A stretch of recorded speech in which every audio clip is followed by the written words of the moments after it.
მოგესალმებით. გრძელდება ჩემი და ანა მეტრეველის სტომატოლოგიური ცენტრის ერთობლივი ვიდეო სერიები. დღევანდელ ეპიზოდში ვისაუბრებთ სტომატოლოგიის ერთ-ერთ მნიშვნელოვან მიმართულებაზე, პაროდონტოლოგიაზე. ხშირად ვზრუნავთ კბილების სითეთრეზე, გასწორებაზე ან ესთეტიკაზე. თუმცა გვავიწყდება ძალიან მნიშვნელოვანი რამ, კბილების საყრდენი ქსოვილი, ანუ პაროდონტი. დღეს დეტალურად განვიხილავთ, როგორ ამოვიცნოთ პაროდონტის პრობლემები, როგორ ხდება დიაგნოსტირება და მისი მკურნალობა და რაც ყველაზე მთავარია, როგორ ავიცილოთ თავიდან კბილების დაკარგვა.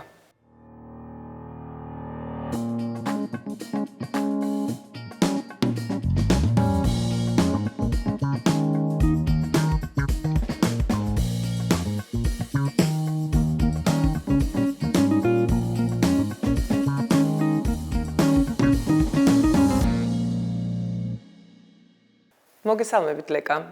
მოგვიყევით რა არის პაროდონტოლოგია და რას მოიცავს ის? მოგესალმებით ლიკა.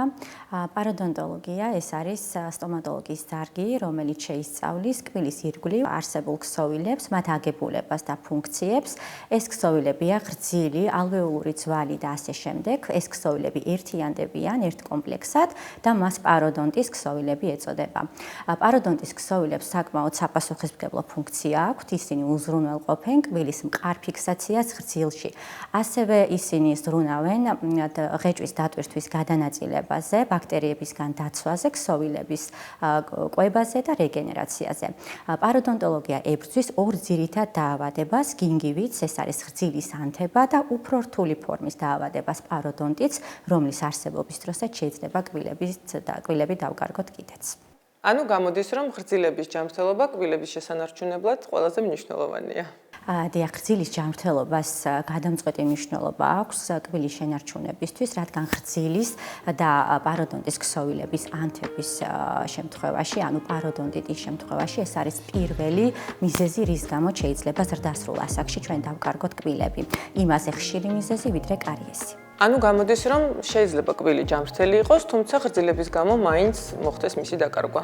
დიახ, ასე გამოდის. აი მარტივი მაგალითი რომ მოვიყვანოთ, წარმოვიდგინოთ სახლი და მისი საძირკველი, შევადაროთ კბილს და პაროდონტის ქსოვილებს. სახლი რაც არ უნდა მყარი და მაგარი იყოს, თუ მას საძირკველი გამოეცლება, სახლი დაიწყებს რყევას და წაიქცევა. ასეთი შემთხვევა არის კბილის დროსაც. თუ მას პაროდონტის ქსოვილები გამოეცლება, ანუ დაიშლება, შესაბამისად კბილი დაიწყებს რყევას და დროთა განმავლობაში, რა თქმა უნდა, დავკარგავთ მას.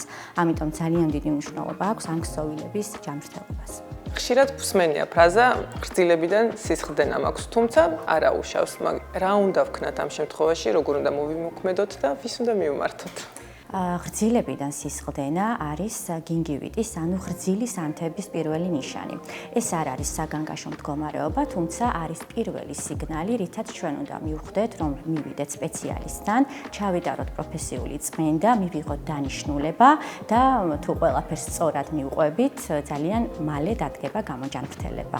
ლეკა, რა განსხვავებაა გინგივიტსა და პაროდონტიტს შორის? როგორც თქვით, გინგივიტის დროს ანთება ვრცელდება მხოლოდ გრძილზე. აი პაროდონტიტის შემთხვევაში ანთება არის უკვე ძვალში, მიმდინარეობს ძვლის დაშლა და შედეგად ხდება კბილების მორყევა. ლეკა, და შესაძლებელია, რომ პაროდონტიტი მიმდინარეობდეს შეუმჩნევლად ტკივილის გარეშე?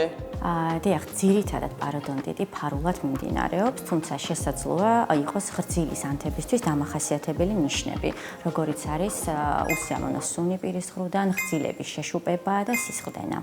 ლეკა, შეგვიძლია უფრო კონკრეტულად ჩამოვთვალოთ ის ნიშნები, რომლითაც უნდა მივხვდეთ, რომ გჭირდება პაროდონტოლოგის კონსულტაცია. დიახ, თუ კბილების გამოხეხვისას ჩვენ ერთ წვეტ სისხლს მაინც შევნიშნავთ ჯაგრისზე, ამ დროს აუცილებლად უნდა მივხვდეთ, რომ საჭიროა ექიმის კონსულტაცია. ასევე თუ გვსმენია და ვიცით, რომ დედას ან ბებიას ჰქონდა ადრეულ ასაკში კბილების დაკარგვის პრობლემა, ამ დროსაც სასურველია, რომ მივმართოთ სპეციალისტს, რადგან აქ შეიძლება გენეტიკურ ფაქტორთან ჰქონდეს საქმე. ანუ გენეტიკას დიდი მნიშვნელობა აქვს ამ შემთხვევაში. გენეტიკა ერთ-ერთი უმნიშვნელოვანესი ფაქტორია.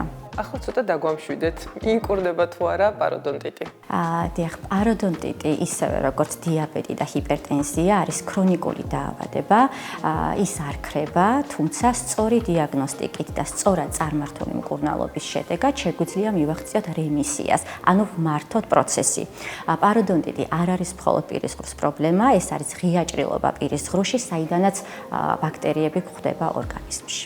როგორ ხდება მისი დიაგნოსტირება, მკურნალობა და აი რაღაცნაირად მკურნალობის ძირითადი ეტაპები რა არის, თუ შეიძლება რომ ამაზეც ვისაუბროთ? დიახ, პირველ რიგში გვჭირდება დიაგნოზის დასმა და ამისათვის ვაკეთებთ შემდეგ კვლევებს.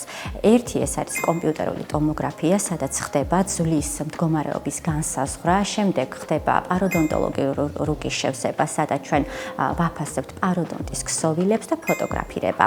ეს სამი კვლევა ერთად გვეხმარება, რომ დავსვათ დიაგნოზი, რადგან არსებობს 4 სტადიის და 3 ხარისხის პაროდონტიტი და მკურნალობა შესაბამისად არის ინდივიდუალური იმის მიხედვით, თუ რომელი სტადიის და რომელი ხარისხის პაროდონტიტი აქვს პაციენტს.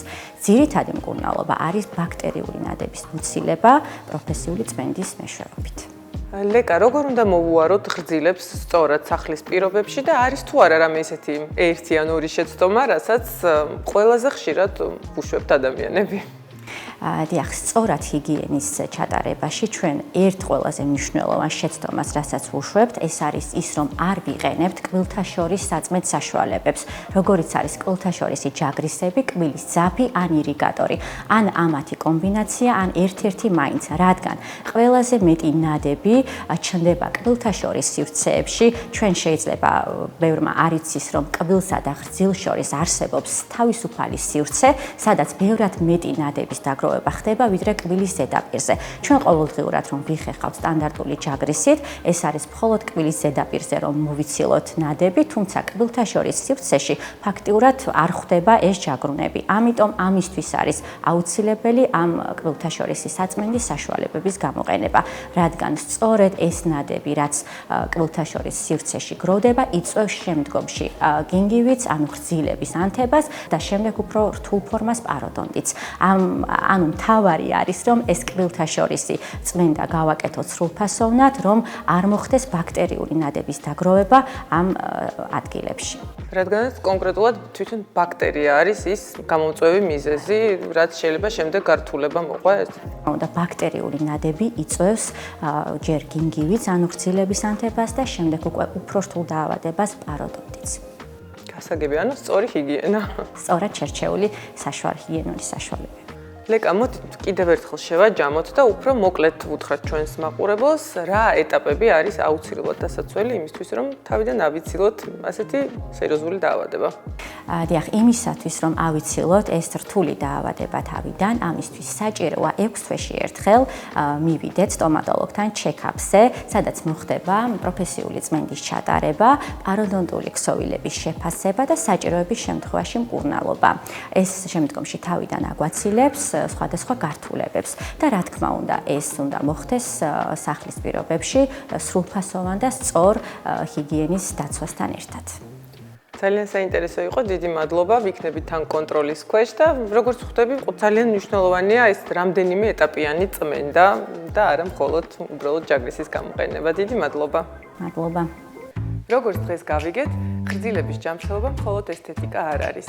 ეს კბილების შენარჩუნების მთავარი წინაპირობაა. პაროდონტის დაავადებები ხშირად უმტკივნეულად და შეუმჩნევლად იწყება, თუმცა დროთა განმავლობაში შესაძლებელია განვითარდეს სერიოზული გართულება ან თუნდაც კბილის დაკარგვა. დროული დიაგნოსტიკა და სწორად დაგეგმილი მკურნალობა გვაძლევს შესაძლებლობას შევაჩეროთ დაავადების პროგრესირება და შევინარჩუნოთ როგორც ღრძილების, ასევე კბილების ჯამრთელობა. ამიტომ გავითვალისწინოთ, რომ რეგულარული პროფესიული წმენდა, სწორი ჰიგიენა, სტომატოლოგის კონტროლი არის ის სამი მნიშვნელოვანი რამ, რომელიც ქმნის პაროდონტის ჯამრთელობის საფუძველს. მადლობა, რომ გვიყურეთ. დაელოდეთ შემდეგ ეპიზოდს და გისურვებთ ღიმილიან დღეებს.